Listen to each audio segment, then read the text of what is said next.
Huwag nating talikuran ang ating panata. Ito ang mariing sinabi ni Pangulong Bongbong Marcos Jr. kaugnay sa tinutulak na paghihiwalay ng Mindanao sa Pilipinas.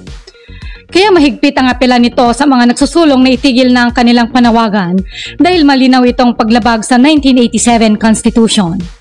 Naniniwala ang presidente na mabibigo ang sinusulong na One Mindanao dahil nakaangkla ito sa maling basehan at taliwas sa hinuhubog na bagong Pilipinas at wawasak daw sa ating bansa.